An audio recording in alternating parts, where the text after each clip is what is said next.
The rain had been coming down since supper, the slow, steady kind that taps the gutters and makes the whole house feel like it's breathing.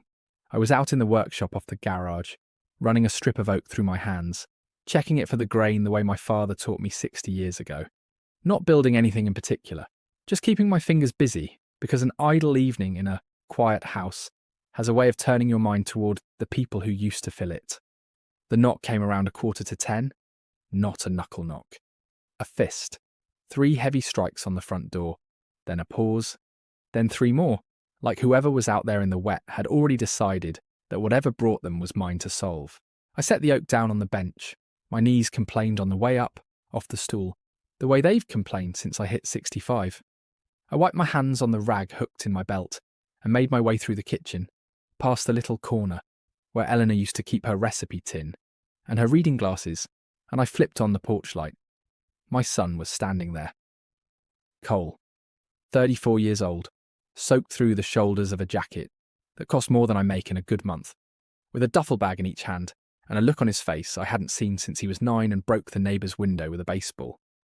Beside him stood his wife. Sloane had on a long camel coat buttoned to the throat, not a drop of rain on her because she'd waited under the eave while Cole did the carrying. She held a slim leather folder against her chest with both arms, and she was looking past me into the house, at the entryway, at the stairs, at the light spilling out of the kitchen, the way a woman looks at a room she's already decided to redecorate. "Dad," Cole said. "We're moving in," Sloane said. I stood there with my hand still on the door. Behind them in the driveway sat their SUV, and hitched to it a small trailer, the back flap down, and inside I could see boxes stacked to the roof under a blue plastic tarp gone silver in the porch light. "For how long?" I asked. Cole shifted the bags in his hands and looked at the welcome mat. "It's complicated. The lease thing fell through. We just need to land somewhere for a bit." "It'll be simpler if we settle in tonight," Sloane said. "We've been driving since 2. We're worn out." She said it the way you'd remind someone of a plan they'd agreed to weeks ago. As if I'd offered. As if the whole thing had been my idea and they were just showing up to accept. I looked at my son again. Really looked at him. I waited for him to say something that sounded like a man asking his father for help. An explanation. An apology. A single word that told me he understood this was still my house. The house he took his first steps in. The house where his mother spent her last winter. He picked up the duffel bags and looked at his shoes. That was the part that got me, not the announcement. The silence underneath it. But he was still my boy. In my head, he was still the kid who fell asleep in the back seat on the ride home from Little League with grass stains on his knees and a melted popsicle drying on his cheek. So I stepped back and I held the door. "Coming out of the rain," I said. Sloane smiled like I'd passed some quiet little test she'd set for me. She stepped over the threshold first, over the runner Eleanor picked out at an estate sale 2 towns over, and she walked straight down the hall like she was checking into a hotel she'd booked in advance. I barely had the door shut before she opened that leather folder, slid out a single sheet, and held it toward me with both hands. It was laminated. Thick, glossy, warm from being pressed against her coat. "I put together a household chart," she said, "just so nobody has to guess. Everyone runs smoother with a system." At the top, in a clean, bold font, it read, "Household Systems." Below that were columns. Morning routine, kitchen protocol, shared spaces. I skimmed the first few lines. Coffee ready by 6. Counters wiped after every use. Laundry sorted, never mixed. Whites pressed and hung. Not folded. For a second I honestly thought it was a joke. I looked at Cole to see if he'd laugh. He was studying the pattern on the runner like it might hold the answer to something. Sloane tapped the sheet with one polished nail. "Nothing unreasonable. Structure is kind to everyone." I felt something climb up out of my chest. Not anger. Not yet. Something colder and slower. More like the moment you realise the floor under your foot isn't as solid as you thought. "This is for my house," I said. She smiled. "It's for all of us." I looked past her, into the kitchen, at the window over the sink where Eleanor's little glass hummingbird still hung on a suction hook, catching what light there was. Then I looked back at that laminated sheet, and I made myself smile. "Well," I said, "that's certainly organised." Cole let out a long breath, the breath of a man who'd braced for a fight and didn't get one. That first night I gave them the guest room at the end of the hall. Fresh sheets, clean towels folded on the dresser.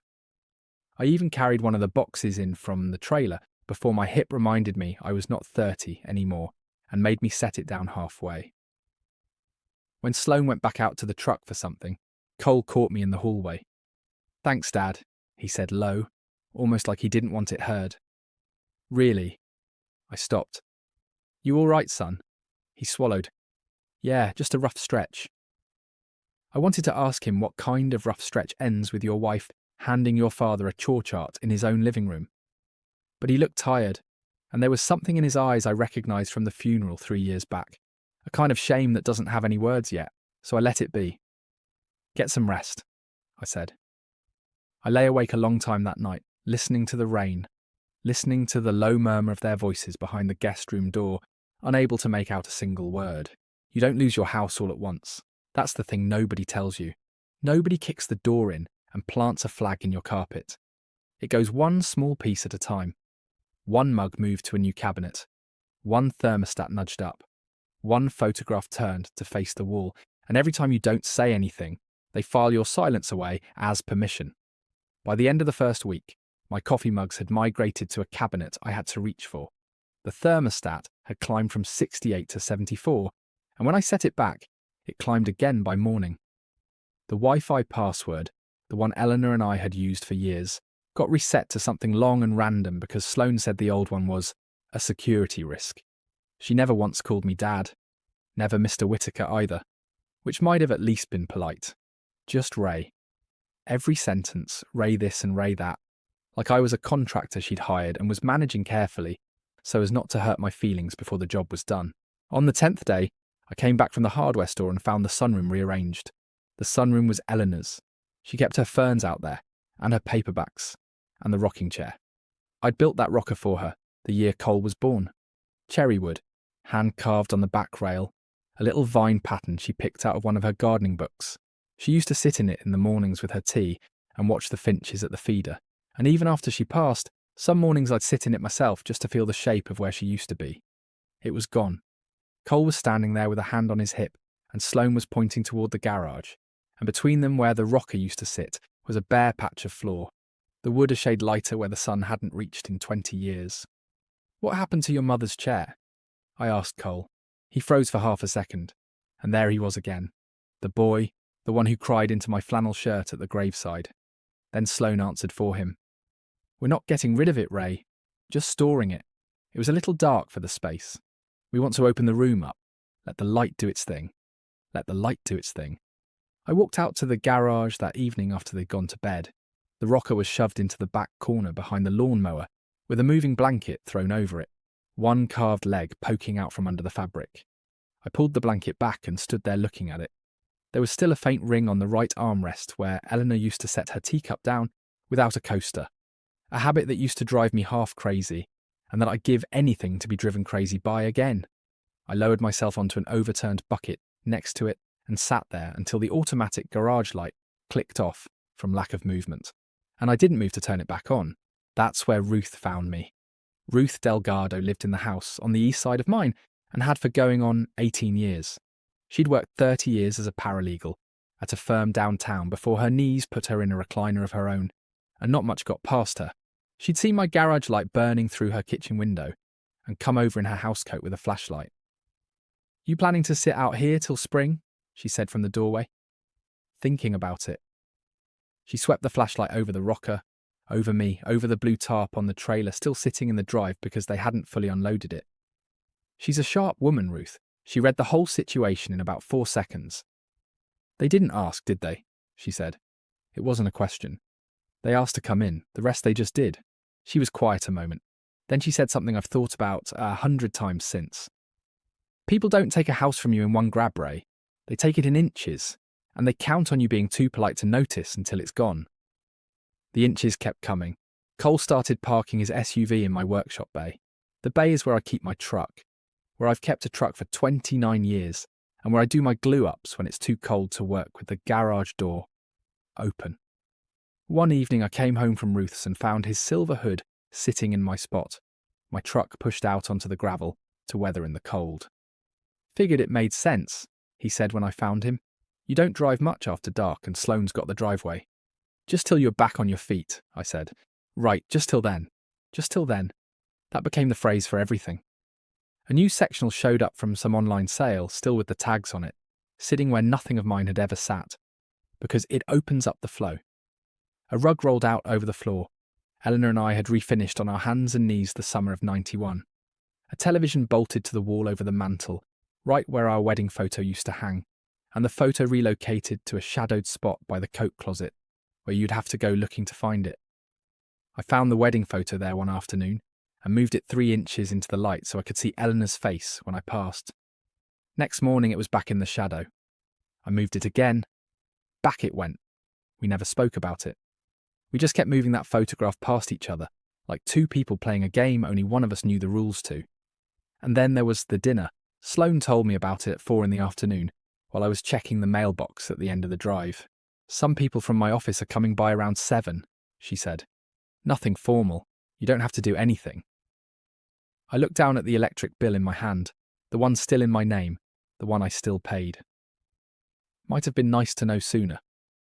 Oh, it's casual. She was already walking back inside. I made myself scarce, the way you learn to in your own home when it stops feeling like yours.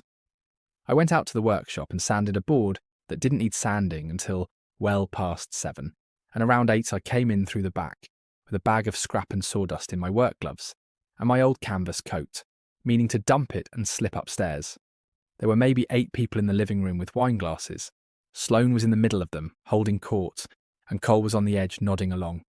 A man near the kitchen island turned as I came in, took in the coat and the gloves, and the sawdust on my sleeve, and said, cheerful as anything, "Oh, hey, you must be the guy doing the work on the place. It's looking great in here." The room went quiet for about half a breath. I set the bag down. I looked at my son. It would have cost him 3 seconds. That's my dad. This is his house. Everything you're standing in, he built or paid for or both. 3 seconds. Cole looked at the floor. And Sloane laughed, light and easy, and put her hand on the man's arm and said, "Oh, that's just Ray. Don't mind him." And she steered the man toward the sectional, and the moment closed over like water. That's just Ray. Not my father-in-law. Not my husband's dad. Not the man who owns the roof over this dinner party. Just Ray. The help. The man flushed a little and mumbled a "sorry my direction," and I said no harm done, because there's no way to explain to a stranger with a wine glass how much harm had just been done. It didn't make any noise. That's how the worst of it works. It doesn't make a sound. I went upstairs and sat on the edge of the bed I'd shared with Eleanor for 39 years and looked at her photograph on the dresser, the one from the lake where the wind had thrown her hair sideways, and she was laughing at me for never being able to hold a camera straight. "I don't know what happened to him, Nell," I said out loud. The picture didn't answer. Pictures never do. But 3 nights later I got my answer anyway. I'd gotten up around 11:30, the way a man my age does after a glass of iced tea with supper. On my way back down the hall, I saw the light under the guest room door, and I heard their voices, low, and I want to be honest with you. I stopped. I stood there in the dark in my socks and I listened. "We can't keep calling it temporary," Sloane said. "It's been 6 weeks. We need to make it real." "I know," Cole said. "So we need him to sign before he talks himself out of it. Once it's in our name, we can actually plan. Take that wall down. Put the office where the sunroom is." A pause. Then Cole quieter. "I don't want to stick Dad somewhere." "Nobody said a home." Her voice sharpened. "Don't make it sound like that. Just somewhere smaller. Something on one level. Easier for him. He rattles around this whole house alone. It's honestly too much for him. Too much for me. This house, the one Eleanor and I paid off one double shift at a time. The one where Cole learned to walk holding onto that coffee table they'd shoved into the garage. The one where I sat holding my wife's hand through the last February of her life while the snow piled up on the sills. "He won't like it," Cole said. "He'll adjust," Sloane said. "He always adjusts, that's the thing about him." I went back down the hall and lay down and did not sleep 1 minute. She was right about one thing. I always did adjust. My whole life I've been a man who bends so the people around him don't have to. Bent for my father, bent for my bosses, bent for Cole, 100 times over. Somewhere around 3 in the morning, staring at the ceiling, I decided I was done bending. At 6:15 the next morning, I sat at the kitchen table with a cup of coffee I'd made in my own way, in my own kitchen, and I looked at that laminated chart still stuck to the refrigerator door, holding down the corner of a photograph of Eleanor and Cole at his 6th birthday. My hand shook a little when I picked up the phone. Not from fear, from finally making a decision I'd been dodging for weeks. I scrolled to a name I hadn't dialed in over a year. Whitfield and Marsh, a young voice answered. This is Ray Whitaker. I need to speak with Gene if he's in. A minute later, the line clicked. Ray! Gene Whitfield's voice, dry and familiar. We'd known each other since the boys played ball together, back when there were boys young enough to play ball. This a social call or the other kind? The other kind, I said. It's about the trust. There was a short pause on his end. Everything all right over there? I looked down the hall toward the room where my son and his wife were still sleeping in a bed with my sheets on it. No, I said. But I'm through pretending it is. Come by this afternoon, Gene said. Bring anything you think matters. I mean anything. Even the stuff that feels too small to bother with. That line stayed with me the whole drive into town. Even the stuff that feels too small, because that's exactly how it had happened to me. Small thing after small thing, after small thing. Until I looked up one day, and I was the handyman at a dinner party in my own house. I brought a grocery bag. Inside it were things I never in my life imagined carrying into a lawyer's office.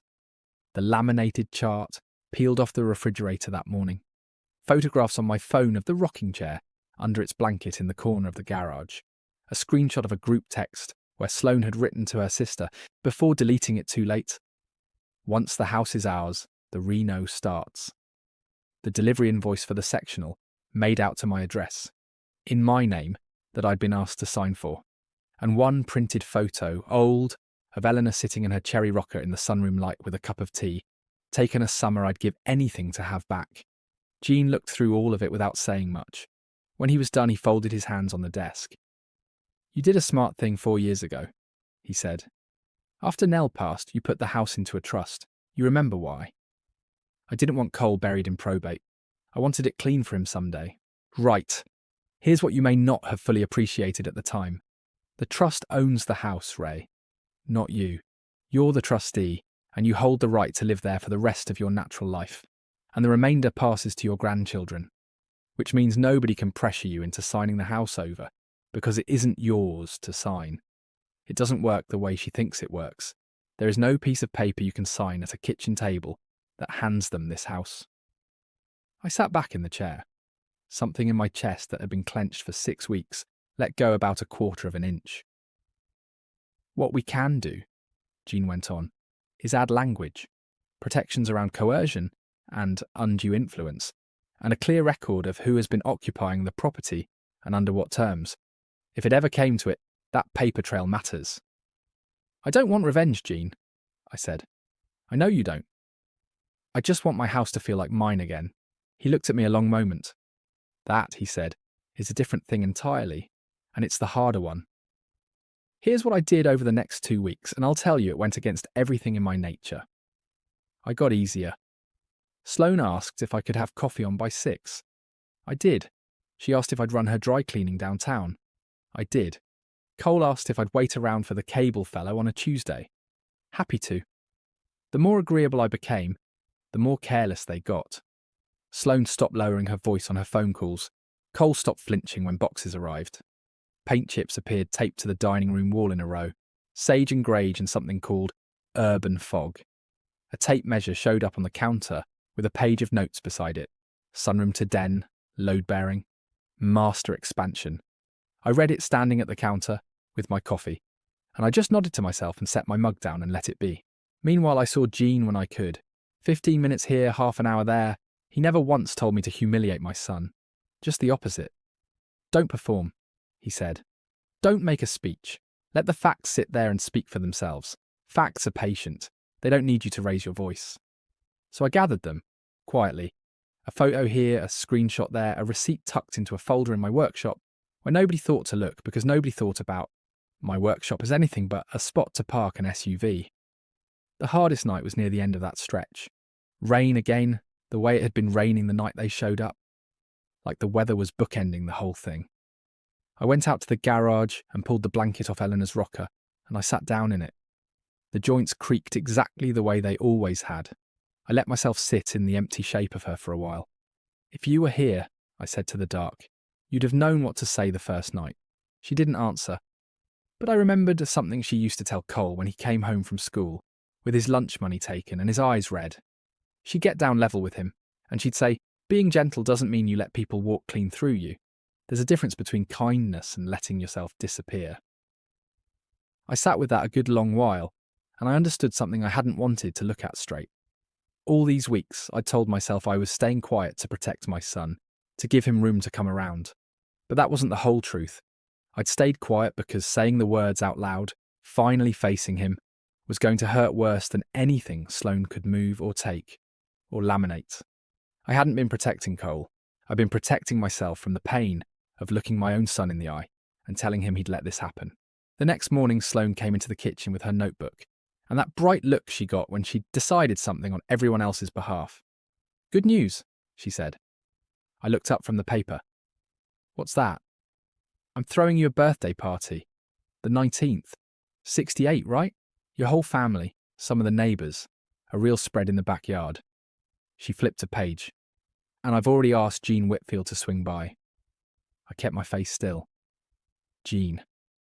She didn't look up from the notebook.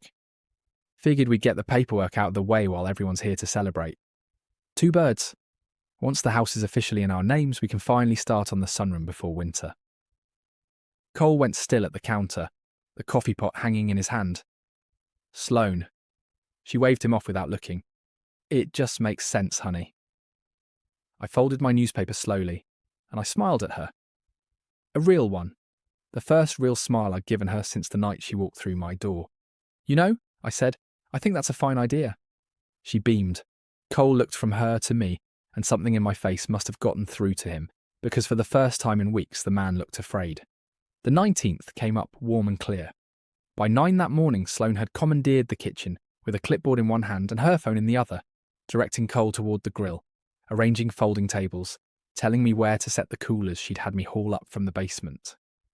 "Ray, could you wipe these down before folks get here?" she said, nodding at the tables, already turning away before I'd answered. Ruth was out along the property line pretending to fuss with her hedge for the third time that hour. She caught my eye across the fence. "You steady?" she asked, quiet. "I will be." She nodded once and went back to her hedge. That was all she needed. They came in around noon. My sister Carol brought a bowl of her deviled eggs. My cousin Denny showed up with a cooler of pop and a folding chair under his arm. Cole and Sloane's little girl, my granddaughter Mia, 6 years old, ran across the yard with a paper streamer trailing behind her, and for a minute, just a minute, it felt like one of the summers Eleanor used to host, the yard full and loud and warm. Then Sloane started giving tours. "The morning light in this kitchen is unreal," she told one of my cousins. She swept a hand toward the sunroom. "We're going to open this whole wall up once the paperwork's sorted." She said we and paperwork like they were nothing, like they were weather, and nobody corrected her because nobody but Cole and me and Ruth knew there was anything to correct. I stood by the grill where Cole was flipping burgers and not saying much. Every time our eyes met, he looked back down at the meat. At 1:30, a plain sedan pulled up to the curb. Jean got out unhurried, a slim leather portfolio under his arm, in a golf shirt because I'd told him to look like a guest and not a lawyer. Sloane spotted him before anyone. She practically skipped across the grass. "Jean, you made it. Perfect timing." "Wouldn't miss it," Jean said mildly. She clapped her hands together and raised her voice so the yard could hear.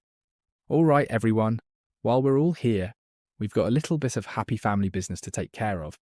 Ray's decided it's time to get the house squared away for the next generation." She reached into a tote bag and came out with a box of pens, brand new, and held one out to me across the picnic table. "I even bought good ones." The yard had gone quiet. My sister Carol frowned. "The house?" "Nothing dramatic," Sloane said, laughing. "Just transferring it into our names. Saves everyone the headache down the road." Cole's shoulders were up around his ears. "Sloane, don't." But she kept the pen held out toward me, waiting, sure of herself. the way she'd been sure of herself since the night she stood on my porch with a laminated chart. I looked at the pen, then I looked at Jean. I nodded. He understood. "We won't be needing the pen," I said. Sloane blinked.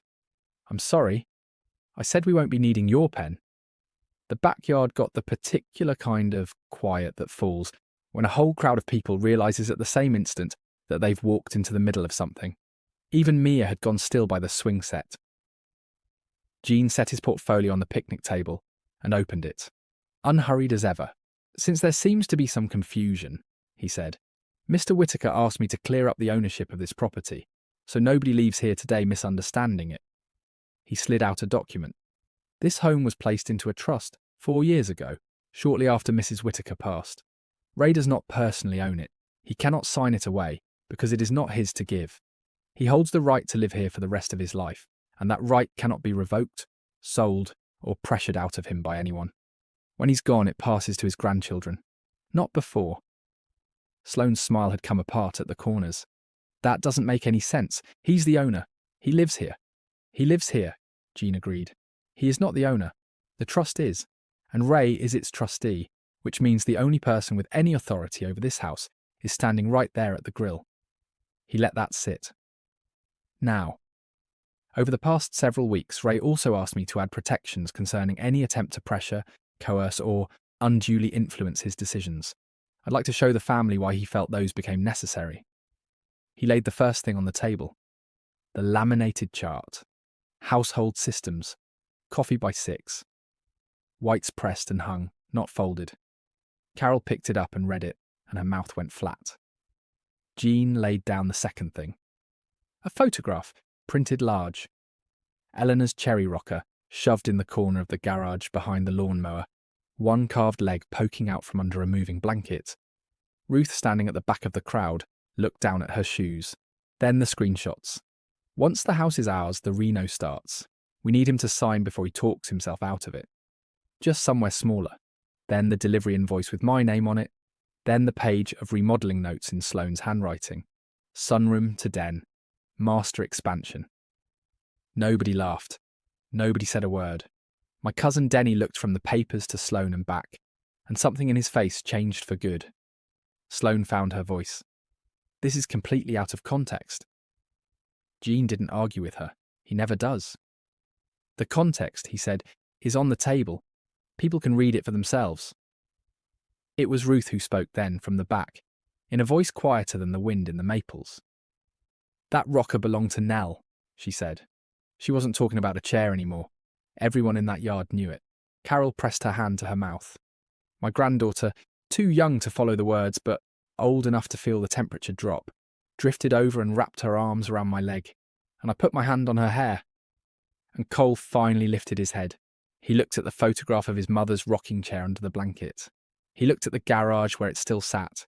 He looked at me, and his whole face came apart, the way a face does when a man finally stops holding something up that's been too heavy for too long.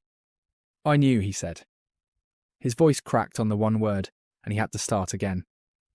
"I knew what she wanted. The house. I told myself it would never actually go that far. I kept telling myself that every single day." He looked straight at me, and his eyes were streaming, and he didn't wipe them. "I was wrong. I let it go that far." Sloane grabbed his arm. "Cole!" He took his arm back. Gently, but he took it. "No," he said. "Dad deserves to hear this in front of everybody, because I let it happen in front of everybody." He turned all the way to face me. "I should have said something the first night when she handed you that chart. I should have said something when they parked me in your bay and put your truck out in the cold. I should have said something when that man at the dinner called you the help and I stood there and studied the floor." His voice broke clean in half. "I stood there and let a stranger call my father the help in his own house." Sloane was staring at him like she'd never laid eyes on him before. "You're really doing this? In front of your whole family?" "Yes," Cole said, and for the first time since he'd shown up on my porch in the rain, I saw my son in there again. Not the frightened man managing his wife's moods. My boy. The one who used to fall asleep in the back seat with grass on his knees. Jean closed his portfolio. "My part's finished," he said and stepped back. But mine wasn't. I stood there in my own backyard with my granddaughter's arms around my leg, and the whole family looking at me, and the only sound was the hiss of a couple of burgers starting to burn on the grill nobody was tending anymore. I'll be honest with you, I had pictured this moment. More times than I want to admit, lying awake, I'd pictured standing here, having won. And I'd always thought I'd feel some kind of triumph. I didn't. Mostly what I felt was tired. I appreciate everybody coming out today, I said, and my voice came out steadier than I expected. But I think we all understand this stopped being about hamburgers a while ago. A couple of nervous laughs went up and died fast. I turned to my son. When your mother was in the hospital that last winter, I said, she worried about one thing more than any other. It wasn't the house. It wasn't money. It wasn't even leaving me alone. It was you. She was afraid that after she was gone, you'd forget what kind of man she raised you to be. Cole's shoulders shook. I reached down and picked the laminated chart up off the table. It was still stiff and glossy at the edges. I held it up so everyone could see it. You want to know what bothered me the most about this thing? It wasn't the coffee by 6, it wasn't the counters or the laundry pressed and hung, not folded. I looked at my son. It was that my own boy stood in the front hall and watched a person hand his father a list of instructions on how to live inside the house his mother and I spent 34 years paying off. And he looked at the floor. Cole covered his face with one hand. People think a family comes apart in one big terrible day, I said. It almost never does. It comes apart one quiet little compromise at a time. One thing you let slide. One word you don't say. One silence, and then another, and then another. Until one day you look around and you can't find yourself in your own life anymore. Denny nodded slowly at the back. Carol was crying without any sound. Even Sloane couldn't lift her eyes off the grass. After a long time, Sloane spoke, and her voice was smaller than I'd ever heard it. I never set out to hurt you, she said. I thought family was supposed to help each other. I thought if the house was going to be ours someday anyway, then making it work for us now was just being practical. There it is, I said quietly. She looked up. You weren't waiting to inherit something someday, I said. You'd already decided you were living inside your inheritance now, while the man it belonged to was still standing in the room. She opened her mouth and closed it again. There wasn't anything left in there to say. Cole stepped toward me. I've got debt, Dad, he said, and it came out of him in a rush like he'd been holding it underwater for a year. Credit cards, a lot of it. I was too ashamed to ever tell you. I kept thinking one more good quarter, and I'd dig us out. Then Sloane lost 2 of her accounts and we started borrowing to cover the borrowing. And moving in here was supposed to be temporary, just till we caught up, and every time I should have put my foot down, I didn't. His face crumpled. I failed you, I failed Mom. I stood there, and I let the anger I'd been carrying for 6 weeks drain down out of my chest and into the ground because, looking at him, I couldn't hold on to it anymore. I know what it is to be cornered by money, I said. I've worked double shifts till my hands wouldn't close. I've eaten peanut butter for a week straight so your mother and I could make the mortgage that month you got your tonsils out. We were broke plenty. But there's a line, son. We never once solved a problem of ours by helping ourselves to somebody else's peace. Cole nodded, streaming. No, you never did. I'd put something out on the workbench that morning, before the party, before any of this. I went and got it now and carried it back across the yard. It was a level. A wooden one, old, the brass worn soft and gold at the corners. The little glass vial in the centre, gone slightly cloudy with age, but the bubble in it still true. It had belonged to my father, and to his father before him. 60 years I'd used it to make sure a thing was straight before I trusted it to hold weight. I held it out to Cole. He looked at it. Dad, I can't take that, that's Grandpa's. Take it, I said. He took it in both hands, careful like it might break. That level's older than this house, I said. Older than me. My whole life before I trusted a shelf or a joist or a beam. I set that on it and I made sure it was true. Because a thing that isn't level looks fine for a while. It'll hold, and then one day the weight finds the floor and the whole thing comes down. I put my hand on his shoulder. I'm not handing you a house, son. The house isn't mine to hand anybody, and even if it was, you're not ready for it. I'm handing you that. Go build a life that's true. Level it before you trust it with any weight. And when you've done that, when you've got something you built with your own 2 hands standing straight, you come have supper at my table. Cole was crying openly now, the way a grown man cries when he finally stops pretending he isn't the boy who needs his father. He held that level against his chest like it was the only solid thing in the yard. Sloane looked at him and then at me, and something had gone out of her, all the sureness she'd carried through my front door 6 weeks earlier. "I don't deserve your kindness," she said. "No," I said. "You don't." She flinched. "But I need you to hear the rest of it," I said, "because it's the part that matters. Kindness and surrender aren't the same thing. I can be kind to you and still not let you take what isn't yours. Those two things can live in the same man at the same time. Your mistake was thinking a soft man is an empty house you can just walk into. He's not." Jean, off to the side, allowed himself a small smile. Ruth at the fence tipped her chin at me. "You've got a week," I told the two of them. "Find a place. I'll help with the deposit." Cole started to protest. Sloane just looked bewildered. "Why would you do that?" she asked. "After all this?" "Because I want you to leave," I said. "I don't want you to fail. There's a difference, and I'd like you to spend some time learning what it is." She closed her eyes, and for the first time since I'd known her, she looked genuinely, entirely ashamed. The moving truck came the following Saturday. Cole carried more than his share of the boxes, sweat through his shirt, not saying much, working like a man trying to pay something back with his body. Because he didn't have the words, Sloane barely spoke to anyone. Mia gave me a hug around the knees at the curb and asked if she could come see the Finches, and I told her the feeder would be waiting. Before they pulled out, Cole went into the garage on his own. A few minutes later, he came back out carrying Eleanor's rocker, the blanket folded over his arm. Without a word, he carried it into the sunroom and set it down exactly where it had always sat, in the patch of floor gone light from 20 years of morning sun, and he stood there looking at it for a long moment. "I'm sorry, Dad," he said. "I know you are." He nodded once and then he left, and I watched the truck until it turned off my street. 3 months went by. The house got quiet again, but it was a different quiet, a settled one. Then one Sunday afternoon there was a knock at the door. Just a knuckle knock this time. When I opened it, it was Cole, and only Cole holding a canvas bag of his own tools. "Your porch light's been flickering," he said. "I saw it from the road last time. Figured I'd fix it if you'll let me." He shifted his feet. "And I was wondering if you'd want company for supper." I looked at him a long moment, then I stepped back and held the door. "I've got enough pot roast for 2, I said. He laughed, quiet and wet at the edges. Mum would have said we were both too stubborn to have ever let it go this long. "She'd have said worse than that," I said, and he laughed for real.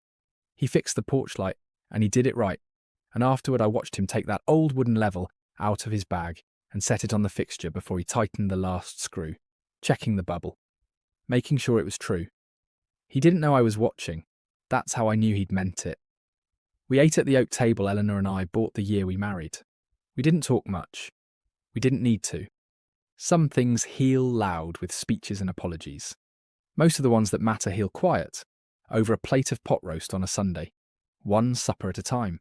About 6 months on, a letter came in the mail from Sloane. Handwritten. No excuses in it, and no blame, which surprised me more than anything.